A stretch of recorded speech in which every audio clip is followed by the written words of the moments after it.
Быть лидером самой большой партии в стране – это серьезная ответственность. И как никто другой, именно глава лучше всех знает проблемы в республике. А сочетание исполнительной и политической власти очень выгодно будет решать все вопросы. Так прокомментировал назначение главы Коми лидером регионального отделения «Единой России» председатель Коми республиканской организации ветеранов Людмила Жукова. Во-первых, у него будет команда, которая сможет как-то активнее вовлечься в решение всех этих проблем. И я уверена в том, что на уровне Российской Федерации в Москве также будет легче решаться эта вся проблема для республики, как в экономическом, так и в социальном плане.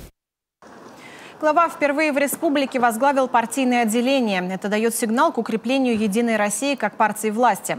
Фактически за результат, за решение должны отвечать и исполнительная, и муниципальная власти на местах и нести вместе ответственность за результат принятых решений.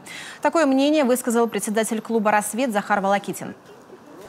Когда губернатор возглавляет, глава республики возглавляет региональное отделение партии, очевидно, что уже, скажем так, на местах или в органах власти людям не удастся, скажем, постоять в сторонке от партийных дел или, скажем так, сказать, что мы к этому отношения не имеем. Да, то есть вот в этом отношении «Единая Россия» как партия власти действительно обретает свое звучание именно как партия власти.